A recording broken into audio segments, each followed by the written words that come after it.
오늘 말씀의 제목은 주님과 함께 힘찬 새해로입니다. 2023년 새해를 맞이하여 우리는 먼저 우리에 대해서 생각하는 시간을 가졌으면 좋겠습니다. 우리 스스로에 대해서 아는 것은 우리가 어떤 방향으로 나아가야 할지를 결정하는 데 있어서 도움이 될 것입니다. 2022년은 2019년도 12월, 실제적으로 우리에게는 2020년 3월부터 큰 문제가 되었던 코로나에서 벗어나기 시작한 해였습니다. 실내에서 마스크를 벗고 4월부터는 해외여행도 전차적으로 재개했습니다. 이제까지의 삶의 방식에 큰 변화가 있었습니다. 그리고 이제 경제적으로도 회복 단계에 들어갔다고 사람들이 이야기하는데, 그러나 이 코로나가 정말 만만치가 않은 게 지금 또 다시 유행이라고 그러죠. 그래서 경제가 지금 다시 회복될 것인지 아닌지에 대해서는 지금 아무도 예측을 못하는 그런 상황이라고 합니다. 그러나 분명한 건 많은 변화가 있었습니다.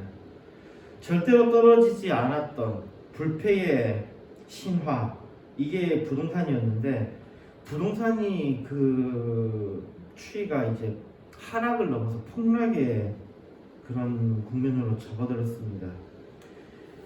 부동산이 폭락하는 것, 이거 어떻게 보면 그냥 일시적인 현상이기를 바라는 사람들의 마음들이 있지만, 그러나 이번 거는 조금 다른 게 인구가 감소했다는 게 가장 큰 문제입니다.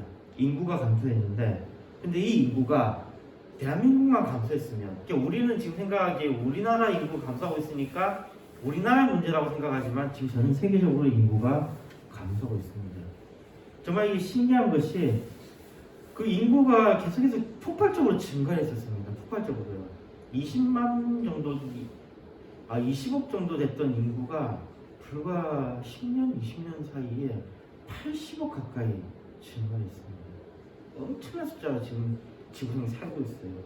그런데 이 80억 인구가 있음으로 인해서 사람들에게 여러 문제가 발생하고, 이번 코로나도 거기에 대한 일환이었던 것 같습니다. 특히 기후 문제라든지 이런 문제들이 같이 병행하면서 85억 정도를 찍고, 세계도 이제는 인구가 감소 추세로 들어간다고 합니다. 이 인구 감소는 대한민국의 문제만이 아니라 전 세계적으로 감소한다는 거예요. 게다가 그 아프리카라든지 이런 나라에서 여전히 많은 아이들을 낳고 있지만, 이 아이들이 지금 다른 나라들이 잘 살아서 그 나라들이 도움을 줌으로 인해서 그 아이들이 생존을 했는데, 지금은 그 도움 주던 나라들이 어려워지니까 도움 주기가 어려워지고, 그러니 그 아이들도 살기가 쉽지가 않아요. 이런 지금 상황이 돼서 이 부동산 폭락이라는 게 이게 그 쉽게 해결될 문제가 아닌 것 같습니다. 이와 더불어 결혼 인구 감소는 이게 기정사실이고, 이거 우리나라의 경우에는 진짜인지는 모르겠습니다만, 제가 이게 통계를 보니까, 어떤 그 짤에 올라온 통계를 보니까 이렇게 돼 있더라고요. 그래서 진짜로 통계청에 들어가서 또 여러 가지 통계 내용들을 쭉 봤는데 얼추 비슷하더라고요. 이게 말이 안 되는 통계가 아니었던 것 같아요. 그래서 그냥 보기 편하게 해놨으니까 이제 한번 봅시다. 83년생, 지금 40살이거든요. 이 사람의 미혼이 몇 프로냐면 40%입니다. 10명 중에 4명이 결혼을 안 했다라는 거예요. 10명 중에 4명이 40세 이상인 사람들이요.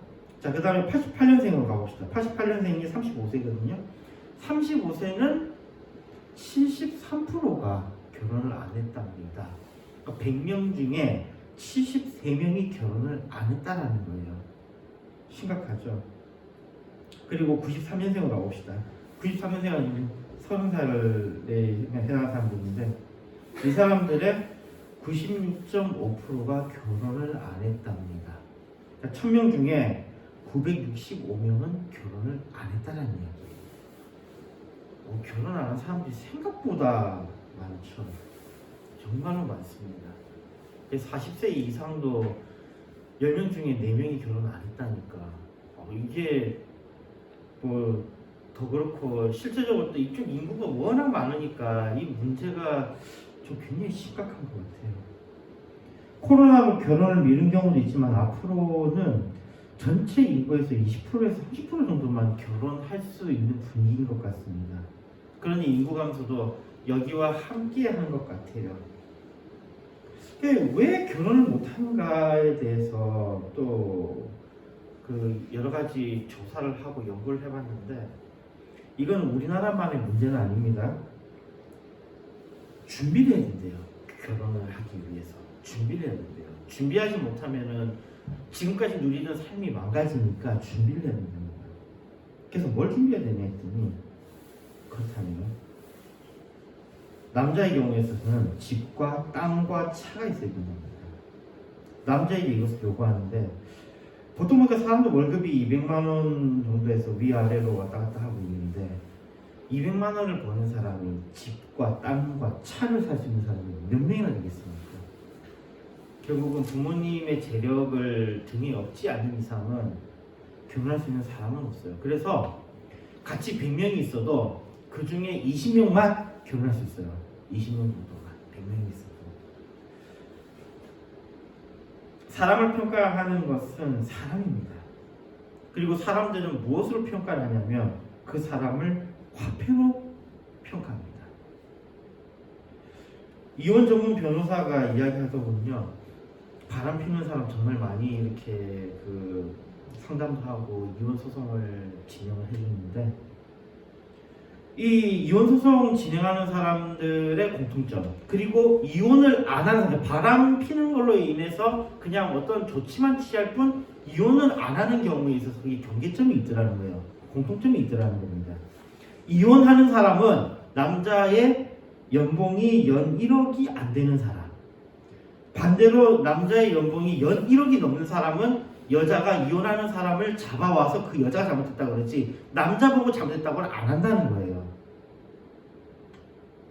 이게 상당히 흥미로운 결과입니다. 그 변호사도 이런 이야기를 하면서 그 참 사람이 이 돈으로 평가를 나는 것에 대해서 자기도 좀 놀라는 분위기예요. 요번에 이태원 클럽에도 문제가 좀 많았었죠. 근데 저는 이 정말로 몰랐는데요. 클럽에서 하루에 사람들이 얼마를 쓴다고 생각하십니까? 저는 뭐 클럽에서 보통 다른 사람들이 클럽 갔다 와서 한 30만 원에서 한 50만 원 정도 하루에 그래서 썼다 보니까 와, 이거 지출이 너무 큰데 그랬는데, 이태원 클럽 그쪽에 그 근무하는 사람들 이야기가 그런 사람들은 아무것도 아니래요. 그런 사람들은 하루에 1,000만 원 이상씩 쓰는 사람들이 있대요. 많이 있대요, 그런 사람들이. 그런 사람들을 위해서 이 클럽들이 존재한다는 거예요. 그리고 이 정도의 돈을 쓰는 사람은요, 그 속에서는 프리패스랍니다. 돈 30만 원, 50만 원 이렇게 쓰는 사람은 거기서 뭔가 조금만 그 사람들하고 관계가 틀어지면 바로 가드들이 나타나서 그들을 쫓아냅니다. 근데 1,000만 원 이상 쓰는 사람이 나타났을 때 이 사람은 가드들한테도 와 10만 원 이상씩 이렇게 팁을 먼저 줘놓으니까 그냥 이 사람이 뭘 잘못해도 다 넘어가는 거예요. 어떻게든 무마시키는 겁니다. 범죄를 저질러도 그냥 무마시킨다라는 거예요. 그래서 그 클럽에서 그렇게 마약이 많이 판치는 거예요. 그 사람들이 마약을 해서 신고해버리면 되는 건데, 그러면 그 사람들이 계속 받을 돈이 없어지는 거예요. 하루에 1,000만 원씩 쓰는데, 매 1,000만 원씩 쓰는데 그 사람들이 없어지면 안 되잖아요. 그러니 그 마약을 하는 사람들이 그렇게 많다는 거예요. 그 마약을 하는 사람이 그렇게 많다는 건 무슨 얘기입니까? 돈을 1,000만 원 이상 쓸 수 있는 사람이 그렇게 많다는 거예요. 그 사람들이 이렇게 거기 몰려다라는 거죠. 그래서 그런 이야기를 하도 거기 일하는 사람들이 그래요. 그렇게 돈 많이 쓰는 사람들이 일단 1차고요. 돈 없는 사람은 외모라도 뛰어나면, 그러면 일단은 봐준다는 거예요. 외모라도 뛰어나면. 근데 이도저도 아닌 사람은 철저하게 외면당한다는 겁니다. 심지어는 입장도 거부당한다는 거예요. 입장조차도. 그러니까 평범한 사람들은 이태원 클럽에 가지를 못해요.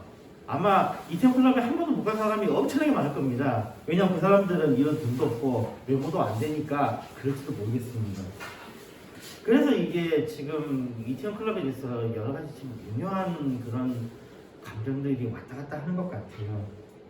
미묘한 감정이 왔다 갔다 하는 것 같아요. 그러니까 진짜 피해자들도 거기에 대해서 같이 이렇게 매장당하는 이상한 이런 분위기가 형성이 되고 있는 듯이 보입니다. 참 돈이라는 게 그 많은 부분을 조금 어그러뜨리는 것 같아요. 많은 셀러리맨들은 평균 200만 원 정도의 월급을 받습니다. 근데 어떤 사람은 하루에 이 사람들이 한 달 동안 일한 돈의 5배를 쓴다면 이거 엄청난 금수저 아닌가 생각됩니다. 이거 금수저 이야기 아닌가 생각이 나는 게요. 아는 사람이랑 대화를 했었습니다. 이 사람이 막 어떤 여자분이 이번에 들어갔는데 하루에 막 5만 원도 쓰더라. 하루에 5만 원도 쓰는 게 진짜 집이 부자지 않을까, 금수저가 아니냐 그랬더라고요. 근데 제가 이렇게 보니까 제가 하루에 5만 원 정도 쓸 것 같은데 저도 모르는 사이에 저도 금수저였던 거예요. 이게 무슨 이야기냐면 이게 도토리 키재기라는 거예요. 다 거기서 거기라는 겁니다. 거기서 거기라는 거예요. 이 세상에 살면서 돈이 없고 능력이 없고 배경이 없고 이 없음 때문에 그래서 우리는 마치 죄인처럼 이 세상을 살고 있습니다. 돈이 없는 것이 죄냐? 라고 물으면 아니라고 사람들은 대답합니다. 그러나 실제 생활은 마치 돈이 없으면 죄인이라고, 아니 죄인보다 더 못하게, 왜냐하면 진짜 범죄자도 돈이 있으면 죄가 없다고 해주니까 죄인보다 못하게 취급당하는 것 같습니다. 이 세상에는 나는 어떤 위치에 있는 것입니까? 우리에게 세상은 계속해서 낮은 자의 자세를 요구합니다. 왜냐하면 세상의 기준으로 정말로 우리는 아무것도 아니기 때문입니다. 세상의 법과 기준, 통념에 따르면 우리는 매일 범법자이고 범죄자입니다. 그런데 이런 기준은 누가 만드는 것입니까?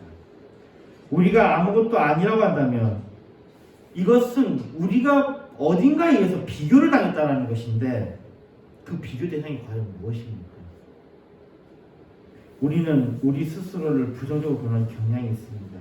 거기다 우리는 자연스럽게 우리의 강점보다는 약점을 먼저 말하고 스스로 아주 보잘것없는 자로 만드는 경향이 있습니다. 심지어 종교에서도 우리는 더러운 죄인이고 구원이 필요한 자라고 말합니다. 로마서 5장 12절에 말씀합니다. 이러므로 한 사람으로 말미암아 죄가 세상에 들어오고 죄로 말미암아 사망이 왔나니 이와 같이 모든 사람이 죄를 지었으므로 사망이 모든 사람에게 이르렀느니라. 한 사람의 죄, 아담의 죄로 세상에 죄가 들어왔습니다. 그리고 모든 사람이 죄를 지었다고 합니다. 이 무슨 뒤를 잘 봐야 돼요. 아담의 죄로 인해서 우리가 계속 죄인인 게 아니고 아담도 죄를 지었지만 뭐라고요? 모든 사람이 죄를 지었다고 말씀하고 있습니다. 그래서 우리는 하나님 앞에 겸손할 수밖에 없는 존재라고 합니다. 그런데 이상한 사람들도 왔습니다. 우리가 하나님 앞에서 죄인이다라고 합시다.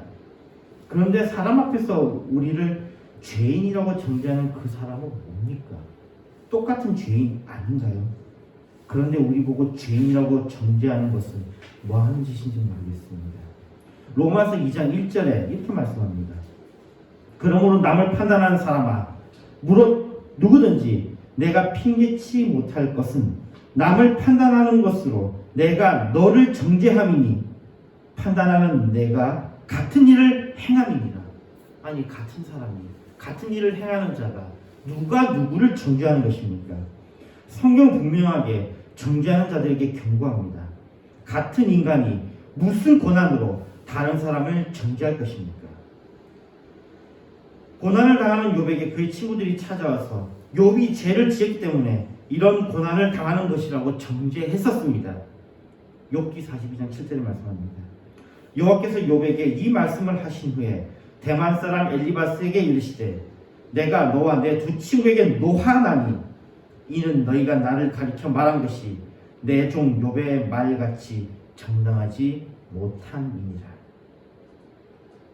그렇습니다. 그 결말은 우리가 잘 아는 바 욥의 친구들이 틀렸습니다. 그리고 하나님은 그 친구들에게 노하신다고 말씀하십니다. 우리는 그리스도인이 되면서 가스라이팅을 당하고 있는 것이 아닌지 한번 생각해 봅시다. 대부분의 종교 지도자들의 설교에서 우리는 죄인이라고 선언합니다. 제가 종교 지도자라는 표현을 쓴 것은 이게 지금 기독교라는 카테고리 안에 있는 모든 것을 말하는 겁니다. 가톨릭이나 이슬람도 기독교에 해당하니까 이슬람이나 또는 종교의 그 외에도 수많은 다른 것들 포함하기 때문에 여기에 종교 지도자라는 표현을 썼습니다. 그런데 그들의 선언하는 설교에는 이런 내용들이 있는 거죠. 무슨 권한으로 다른 사람의 죄를 듣고 그 사람들이 사해준다는 말입니까? 같은 죄인끼리 누가 누구를 사해줍니까? 그러나 많은 그리스도인들은 자신들은 더러운 죄인이기 때문에 정말로 사람들 앞에서 아무것도 할 수 없는, 감히 설 수 없는 사람이라고 믿고 있습니다. 철저하게 가스지 않은 표현을 당하는 거죠. 그러나 히브리서 10장 19절에 말씀합니다. 그러므로 형제들아, 우리가 예수의 피를 힘입고 성소에 들어갈 담력을 얻었나니, 우리는 사제의 중재로 하나님께 나아갈 수 있는 것이 아니라 우리 스스로가 하나님 앞으로 담대히 나아갈 수 있다고 말씀합니다. 또 어떤 사람은 성경이 우리로 하여금 우리의 죄를 알게 한다고 이야기를 합니다. 좋습니다. 성경이 우리에게 알려주는 우리의 죄는 무엇입니까? 진짜 성경이 우리 보고 죄인이라 그러는데 우리의 죄는 무엇입니까? 그리고 성경에서 제시하는, 그럼 우리가 그 비교당하는 윤리적인 사람이 있습니까? 우리가 죄인이라는 것을 비교당하는 그런 사람이 있는 것입니까? 정말로 있습니까? 성경에게 우리에게 알려주는 우리의 제목은 이것입니다. 우리가 하나님을 떠났다는 것입니다. 우리가 예수 그리스도를 믿지 않았다는 것입니다. 우리의 죄는 하나님을 떠난 것입니다. 그러면 윤리적으로 우리가 비교당하는 그 사람과 누굽니까? 성경의 인물 중에 누가 윤리적인 사람입니까? 누가 있습니까? 다윗요? 다윗은 죄를 안 졌나요? 야곱은요?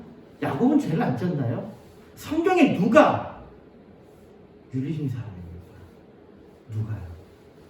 누가 우리로 하여금 우리가 죄인이라고 우리를 비난하는 사람이 있습니까? 로마서 3장 20절에 말씀합니다. 그러므로 율법의 행위로 그 앞에 의롭다 하심을 얻을 육체가 없나니 율법으로는 죄를 깨달습니다. 성경에 그대로 말씀합니다. 누구도 윤리적으로 본이 수 없습니다. 그러기에 우리는 그리스도 외에는 그 어떤 누구를 따를 이유가 없습니다. 우리가 바울을 존경함은 그가 주님을 따랐기 때문입니다. 우리가 베드로를 존경함은 그가 그리스도인이었기 때문입니다. 그들의 행실로 인해서 우리가 그들을 존경하는 것이 아닙니다. 그리스도의 은혜로, 그리스도의 은혜를 함께 받은 자로서 그들을 존경하는 것입니다. 우리의 죄인의 신분은 그리스도를 믿는 믿음으로 변화를 받습니다. 로마서 8장 16절에 말씀합니다. 성령이 친히 우리 영으로 더불어 우리가 하나님의 자녀인 것을 증거하시나니 그리스도를 믿는 믿음으로 우리는 의롭다 선언을 받는 것입니다. 로마서 6장 7절에 말씀합니다. 이는 죽은 자가 죄에서 벗어나 의롭다 하심을 얻었습니다. 이것이 우리의 실제적인 위치입니다. 우리는 믿음으로 죽은 자가 죄에서 벗어나 의롭다 하심을 받는 것입니다. 우리가 구원이 필요한 자인 것은 맞습니다. 그러나 또한 우리는 그리스도를 믿을 때 의롭다 여김을 받는 하나님의 자녀가 됩니다. 우리는 주님 앞에 죄인이지 다른 사람에게 죄인이 아닙니다. 즉 자신을 부정적으로 볼 이유가 없다는 말입니다. 우리가 세상을 담대하게 힘차게 살아갈 수 있는 것은 여기 있습니다. 새로운 한 해의 시작을 우리는 힘차게 자신 있게 출발해도 되는 이유가 바로 여기에 있는 것입니다. 그러면요, 사람에 대해서, 지은 죄에 대해서는 어떻습니까? 이에 대해서 우리 좀 언급을 해봅시다.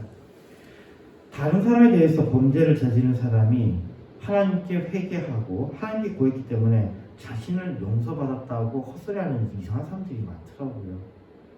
마태복음 5장 23절에서 24절 말씀입니다. 그러므로 예물을 제단에 드리다가 거기서 내 형제에게 원망 들을 만한 일이 있는 줄 생각나거든. 예물을 제단 앞에 두고 먼저 가서 형제와 화목하고 그 후에 와서 예물을 드리라. 이 말씀 통해서 우리는 답이 있죠. 하나님께 죄를 구하고 다른 사람에게 용서를 구하지 않은 사람은 용서 받는다, 못 받는다? 못 받습니다. 못 받습니다. 하나님도 먼저 뭐라 그랬다고요? 예수님께서 뭐라 그러셨어요? 먼저 가서 그거 해결하고 그 다음에 와서 예물 드리라는 겁니다. 먼저 해결하고 와서 예물 드리라고요. 못 봤습니다. 괜히 쓸데없는 이상한 하나님은 모든 죄를 다 용서하십니다. 그런 말로 사람을 오해하게 해서는 안 됩니다. 인간에게 회개할 것은 회개해야 돼요. 주님은 형제가 죄가 있으면 먼저 화목하고 하나님께 오라고 말씀하셨습니다. 사람의 문제는 사람끼리 해결을 보아야 합니다. 25절에서 26절에 또 말씀합니다. 너를 송사하는 자와 함께 길에 있을 때에 급히 사화하라. 그 송사하는 자가, 이 사화라는 것은 화해라는 거죠. 거기에 대한 대가를 치르라는 거죠. 그 송사하는 자가 너를 재판관에게 내어주고 재판관이 관이에게 내어주어 옥에 가둘까 염려하라. 진실로 내게 이르노니 내가 홀이라도 남김없이 다 갚기 전에는 결단코 거기서 나오지 못하리라. 주님은 우리가 이 땅에서의 일을 분명히 처리할 것을 또한 반복해서 말씀하십니다. 주님께 구한다고 다른 사람에게 대해서 지은 죄가 해결되는 것은 결단코 아닙니다. 그런 일은 일어나지 않습니다. 당사자에게 용서를 구할 것은 구하고 변제할 것은 변제해야 합니다. 그렇다면 죄는 무엇입니까? 성경의 죄는 이렇게 말씀합니다. 사사기 10장 13절에 말씀합니다. 너희가 나를 버리고 다른 신을 섬기니 그러므로 내가 다시는 너희를 구원치 아니하리라. 다른 신을 섬기는 것, 하나님의 말씀을 거역하는 것이며 요한복음 16장 9절에 말씀합니다. 죄에 대하여라 함은 죄가 나를 믿지 아니하는 것, 하나님을 믿지 않는 것, 하나님의 보내신 예수 그리스도를 믿지 않는 것입니다. 즉 믿음 없음이 바로 죄입니다. 그래서 로마서 1장 17절에 말씀합니다. 복음에는 하나님의 의가 나타나서 믿음에 이르게 하나니 기록된 바 오직 의는 믿음으로 말미암아 살리라 함과 같으니라. 말씀과 같이 믿음으로 우리는 새 생명을 얻습니다. 그렇다면 인간에 대해서의 죄는 무엇입니까? 이거는 관계적인 문제인 것 같아요. 절대적인 어떤 행동이 죄가 되는 것이 아니라 다른 사람에게 원망을 들을 만한 것이 죄가 된다는 것입니다. 많은 다툼 속에서요, 나는 아무 잘못이 없는데 저 사람이 나한테 죄를 뒤집어 씌운다라는 이야기를 정말 많이 들어요. 아닙니다. 우리가 잘못이 없다고 할 때에 그것은 인간이 만든 기준이잖아요. 근데 그 기준이 완벽할 수가 있어요? 그대로 했는데 저 사람이 그로 인해서 해를 입거나 원망을 들을 만한 일이 있으면 그럼 그건 죄가 아닌가요? 우리 인간이 만든 것은요, 불완전한 것이며 공유치도 못한 것입니다. 그러기에 관계에 있어서 원망을 들을 만한 일을 만든 것이 있다면 우리가 해결해야 되는 문제예요. 다른 사람에 대해서 죄를 짓는다 하면 그 사람이 원망을 들을 일입니다. 내가 잘했다고 그 죄가 없는 게 아니라는 이야기예요. 다른 사람에 대해서의 죄는 바로 관계에서 나타나는 문제입니다.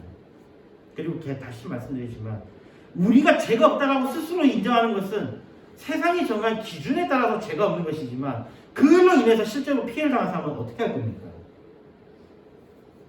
인간이 만든 것이기 때문에 거기에는 분명히 한계가 있어요. 그렇기 때문에 우리는 좀 더 넓게 봐야 돼요.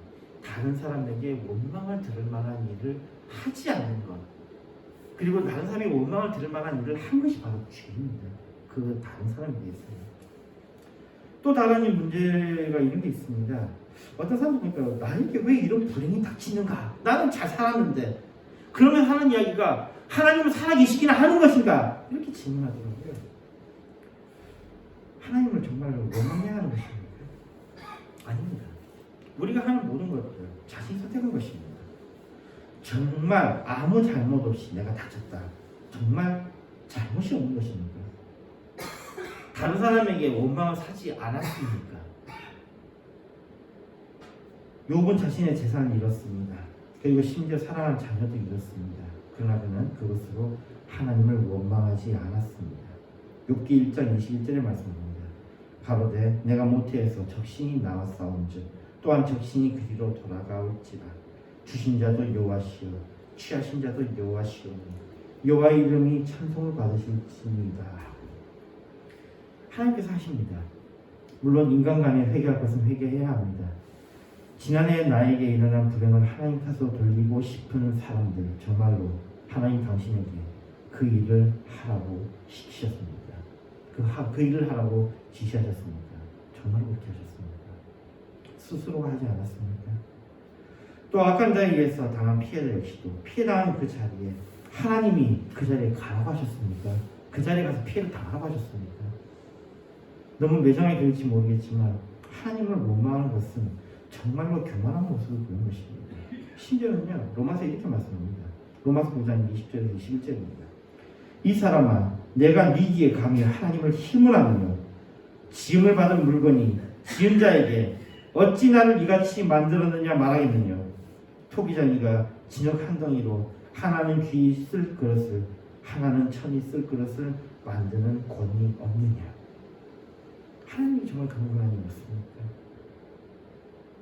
우리가 하나님께 힘을 할 수 있습니까? 오히려 우리는 이 말씀으로 위안을 얻을 수 있습니다. 로마서 8장 28절입니다. 우리가 알거니와 하나님을 사랑하는 자, 곧 그 뜻대로 부르심을 입은 자들에게는 모든 것이 합력하여 선을 이루느니라. 세상을 살아오면서 좋지 않았던 일들이 일어난 것이 좋지 않음으로 끝났습니까? 불행의 크기가 크면 행복의 크기도 커진다고 했습니다. 좋지 않은 일들이 좋은 일들로 향해 나아가지 않았던가요? 하나님을 사랑하는 자에게는 모든 것이 합력하여 선을 이룰 것입니다. 말씀을 맺습니다. 철학자들은 그런 이야기를 합니다. 우리가 반성하는 삶을 살아야 된다. 그러나 왜 우리가 반성하는 삶을 살아야 합니까? 반성하는 삶, 그것이 앞으로의 밝은 미래를 위해 나를 되돌아보는 것이라면 그것은 유익할 것입니다. 그러나 우리가 반성한다는 것은 그건 뭐예요? 후회한다는 거잖아요. 그래서 단호하게 말씀드립니다. 반성하지 마세요. 후회하지 마십시오. 지나온 것들에 대해서 감사하는 우리가 됐으면 합니다. 우리가 후회하는 것보다 차라리 그 속에서 감사할 것들을 찾고 감사드리는 것이 낫습니다. 그래서 철학자들은 후회하지만 믿는 자들은 감사합니다. 철학자들은 매일 탄식하지만 믿는 자들은 하나님께 기도합니다. 우리의 삶이 이렇게 바뀌었으면 좋겠습니다. 2022년 참 많은 일이 있었습니다. 우리에게 일어난 많은 일들 가운데 좋지 않은 일들에 대해서 하나님을 탓하지는 않았습니까? 우리는 우리 인생에서 부조리함에 괴로워합니다. 그러나 그 부조리함을 만든 것이 누굽니까? 우리 인간이지 않습니까? 우리는 세상에서 정한 기준에 따라 살고 있습니다. 그리고 우리는 그 기준에 따라 우리 스스로의 약점에 집착하고 살고 있습니다. 그 기준들은 우리들의 부족함, 우리의 연약함을 건드리기 때문입니다. 그러나 우리는 우리의 약점이 아니라 강점을 내세웁시다. 그리스도인으로서 사람의 기준을 넘어 하나님의 은혜를 입은 자로 세상을 담대하게 살아갑시다. 우리 각자는 각자의 장점이 있을 것입니다. 우리 그리스도인들은 우리가 구원받았다는 확신이 있습니다. 믿음이 있기에 우리는 그 바탕 위에서 주님과 함께 이 세상을 또한 힘차게 살아갈 수 있는 것입니다. 다른 사람이 만든 불완전한 기준을 충족하면서 스스로 의로운 자라고 착각하지 맙시다. 오히려 우리 스스로 기준을 만드는 자들이 되어야 할 것입니다. 그러면서도 우리의 기준은 하나님의 말씀이 되어야 할 것입니다. 그리스도인으로 거룩한 기준, 예수 그리스도이시며 우리의 구원자이심을 믿고 의지하는 것, 이것이 바로 그 기준입니다. 이것을 쫓는 그리스도인이 되었으면 합니다. 오늘 본문에 야곱아 너를 창조하신 여호와께서 이제 말씀하십니다. 이스라엘아 너를 조성하신 자가 이제 말씀하십니다. 너는 두려워 말라. 내가 너를 구속하였고 내가 너를 지명하여 불렀나니 너는 내 것이라 고 말씀합니다. 주님이 우리를 구하셨고 우리를 선택하셨습니다. 우리 한 사람 한 사람의 이름을 부르시며 우리를 부르셨습니다.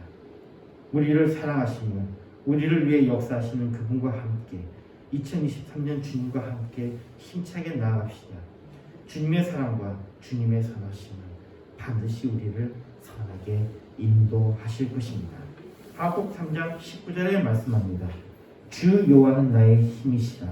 나의 발을 사슴과 같게 하사 나로 나의 높은 곳에 다니게 하시리로다. 아멘. 기도하겠습니다.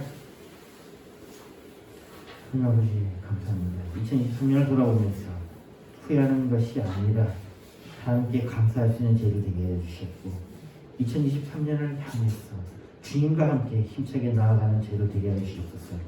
예수님을 기도했습니다. 아멘. 찬송가 404장 부르면서 준비하신 헌금하시겠습니다.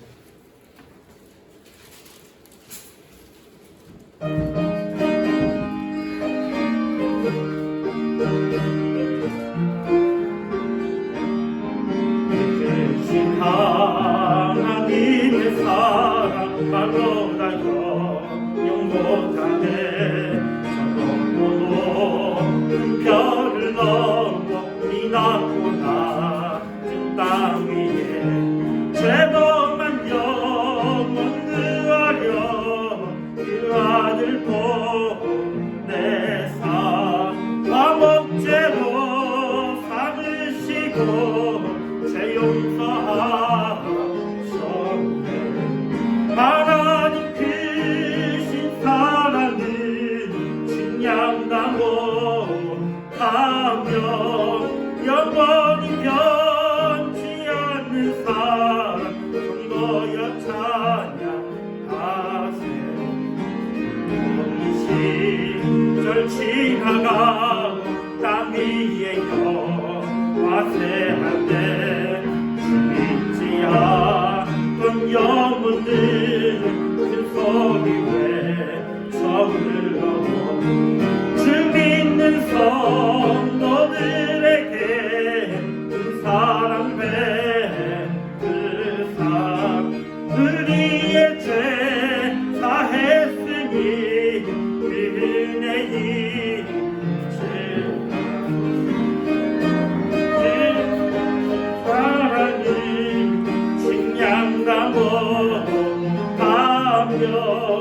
영원히 변치 않는 사랑 성도여 찬양하세. 하늘을 틈마리 삼고 바다를 물을 삼아도 한없는 하나님의 사랑 다 기록할 수 없겠네. 하나님의 크신 사랑 그 어찌 다쓸까. 저 하늘 높이 쌓고 채우지 못하니 하나님 크신 사랑은 증량다 못하며 영원히 변치 않는 사랑 성도여 찬양하세. 고생 많으셨습니다.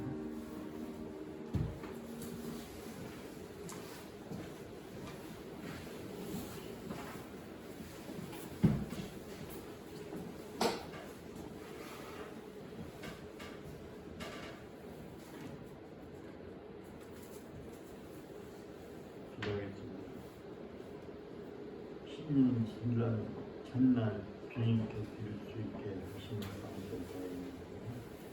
아무리 잘하고 힘내 시작하게 해주시는 감사합니다. 감사합니다.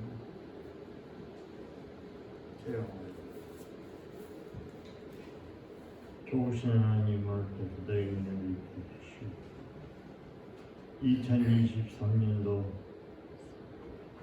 새 첫 주를 하나님 앞에 드릴 수 있도록 은혜를 주신 것을 감사합니다. 내가 곧 길이요 진리요 생명이라 말씀하신 그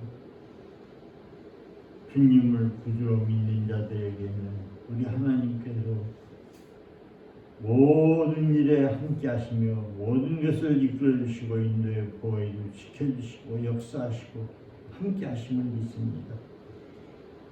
정말 이 놀라운 사실들 다시 한번 기억하게 하여 주시고, 이 사실을 믿지 않는 자들에게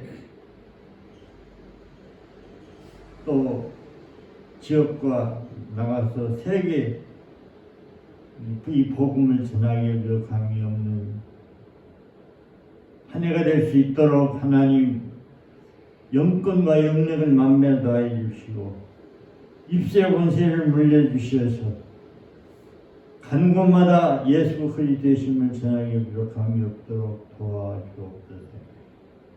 이 시간에 주일long 드린 손길에 축복해 주시고 감상금 드린 감사의 대로 그대로 우리 하나님이 백배로 갚아 주시옵소서. 아버지 하나님, 이 예물이 쓰여진 곳에 하나님의 나라가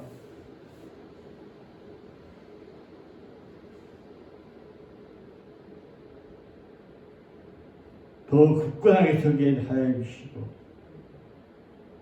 이 예물이 쓰여진 곳에 사람 살리고 생명 살리는 예물이 되도록 주여 도와 주옵소서. 아버지 하나님, 이 예물을 관리하는 관리자의 손길 위에 은혜를 입혀주시고 지혜 명철 청량을 다해 주셔서 꼭 하나님 원하는 대로 하나님이 기뻐하는 대로 사용될 수 있도록 관리하게 하여 주옵소서. 감사를 드렸고 예수님의 이름으로 기도드리옵나이다. 아멘. 찬송가 1장입니다.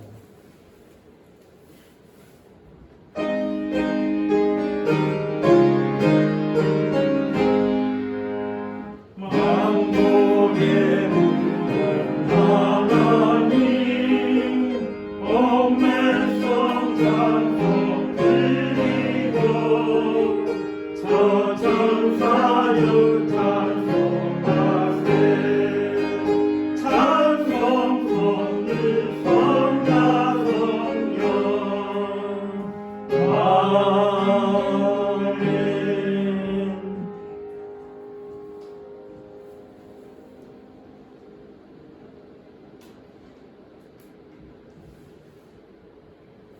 교회 머리 대신 우리 구주 예수 그리스도의 영예와 그 크신 하나님 사랑과 성령님의 통하심이 오늘 예배한 모양교회 성도들 머리와 가정위와 하는 일 위해 전 세계 오늘 거룩한 주일을 믿음으로 드리는 자들 머리 위와 가정 위와 하는 일 위해 앞으로 전도받아서 구원받을 자들 머리 위와 가정 위와 하는 일에 예부터 영원토록 항상 함께 있을지어다.